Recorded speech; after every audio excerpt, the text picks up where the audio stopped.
80 des couples se disputent pour 3 raisons principales. Je les ai listées pour vous parce que les disputes dans le couple, c'est normal. Évidemment, tout le monde se dispute et c'est bien finalement. Mais si elles reviennent toujours sur les mêmes sujets, il y a un problème. Et devinez quoi, 80% des tensions viennent de 3 causes principales.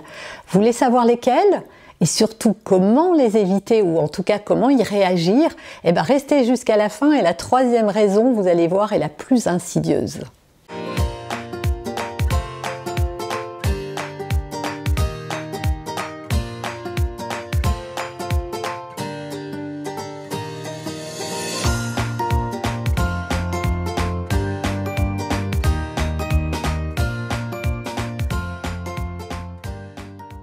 Premièrement, la gestion des émotions, c'est le piège des réactions impulsives. Pourquoi c'est un problème? Quand un conflit éclate, en fait, au lieu de prendre un peu de recul, beaucoup réagissent à chaud et donc avec de la colère, sous le coup de frustration, de tristesse, de jalousie, de bien d'autres choses. Résultat, on dit des choses qu'on regrette, on crie parfois, on se braque, on accuse et le dialogue devient impossible. Crier sur quelqu'un ou l'accuser, ça fait que la personne, souvent elle surenchérit ou alors elle se ferme les oreilles. Pour éviter ça, il faut prendre du recul avant de répondre. Alors je sais que c'est pas facile, mais respirer, partir s'isoler quelques minutes si nécessaire, ou dire on en parlera demain, c'est déjà beaucoup de sagesse. Parce que exprimer ses émotions sans attaquer l'autre, ça s'apprend. Il faut éviter ce fameux tu qui tue. Au lieu de dire tu fais toujours ça, c'est de ta faute, etc., dites ce que vous ressentez. Et apprenez à écouter sans interrompre. Reformulez également ce que l'autre vous a dit avant de répondre, vous allez voir, ça va beaucoup vous aider. Il faut évidemment éviter les phrases assassines du genre « tu m'écoutes jamais »,« t'es toujours dans l'excès »,« t'exagères tout »,« c'est de ta faute »,« tu t'en fiches », etc. Je vais vous donner un exemple très concret et très parlant. Au lieu de dire « tu ne penses jamais à moi », dites plutôt « j'aimerais que tu prennes plus d'initiative, ça me ferait sentir important ou importante pour toi ». Et cette phrase-là, vous voyez, elle n'accuse personne, elle est bienveillante. Deuxième chose, la différence dans les attentes et les besoins des uns et des autres. Alors, pourquoi c'est un problème? En fait, dans un couple, ce sont 2 individus avec des attentes différentes en matière d'amour, d'affection et de communication.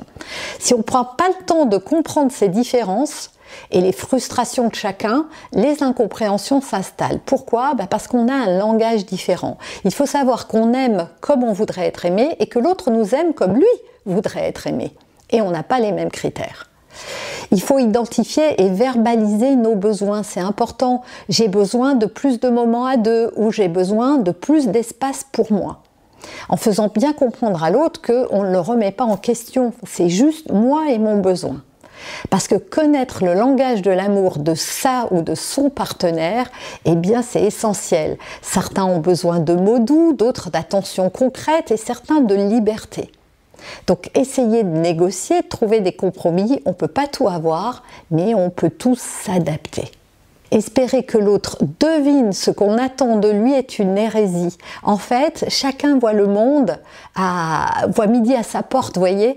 Et donc, si moi, mon langage de l'amour, c'est d'avoir des petits mots doux, je vais croire que l'autre aussi. Donc, je vais lui donner ce que je crois être son langage et en tout cas, ce qui va lui faire du bien. Or, certaines personnes, si on leur envoie trop de petits messages doux, etc., ça les envahit en fait. Elles n'ont pas envie de tout ça. Donc, on n'est pas égaux par rapport à nos besoins et nos attentes et ça c'est vraiment fondamental de le comprendre, de l'intégrer et de garder cette variable à l'esprit dans son quotidien. Et moi je vous conseille, je vous en parle souvent de ce petit livre qui s'appelle Les 5 langages de l'amour, c'est vraiment la Bible des couples et chacun devrait en avoir un exemplaire. Voilà, achetez-le, achetez un exemplaire à votre partenaire et vous allez voir, vous allez faire des découvertes, vous allez comprendre quel est le langage de l'autre et vous allez aussi mieux vous comprendre vous. Donc ça va aider à plus de compréhension de chacun et de ses besoins. Et plus de paix dans le couple, évidemment.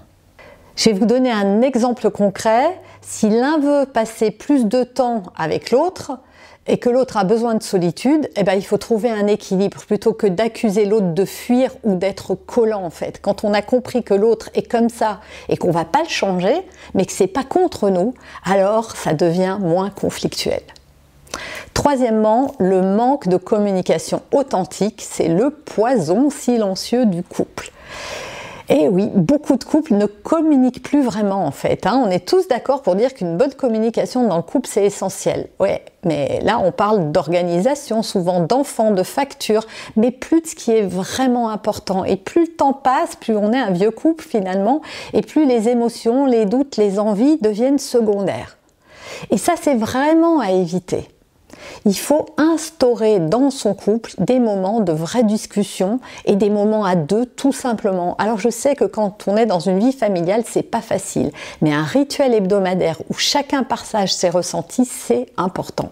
Dire ce qui ne va pas avant que ça explose, parce que souvent on stocke. Je ressens de la distance entre nous, comment toi tu le vis, etc. Poser des questions ouvertes plutôt que ça va ou demander comment tu te sens en ce moment. Voilà, posez vraiment des questions très ouvertes et n'hésitez pas à exprimer ce que vous ressentez plutôt que de rester dans la frustration. On croit souvent qu'on a bien exprimé les choses, mais voilà, supposer que l'autre sait ce qu'on pense sans le lui dire, eh bien encore c'est une hérésie, même si vous l'avez envoyé des signaux. Je vais vous donner un autre exemple concret. Au lieu de dire « tu ne fais plus attention à moi », dire plutôt « j'aimerais retrouver nos moments de complicité comme avant ». À ton avis, comment on peut faire ? Alors en conclusion, ce que je voudrais vous dire, c'est que les disputes, ce ne sont pas un problème en soi. Mais si elles tournent toujours autour des mêmes sujets, c'est qu'on n'a pas réglé le problème en fait. C'est à ça que sert une dispute. C'est à étaler les choses et à trouver des solutions. Ça veut dire, si c'est pas réglé, qu'il y a un besoin non exprimé derrière tout ça. En appliquant les 3 clés que je viens de vous donner, gérer ses émotions, exprimer ses attentes et mieux communiquer, vous pouvez transformer votre relation. Et vous, quel est le sujet qui revient le plus souvent dans vos disputes de couple? Eh bien, dites-le moi dans les commentaires, ça m'inspirera sans doute d'autres vidéos. Et puis, ça m'intéresse toujours de savoir comment ça se passe chez vous, pour justement être au plus près de vos besoins. Pensez à liker, à vous abonner si vous voulez plus de conseils sur le couple et la parentalité. Et moi, je vous dis à très bientôt.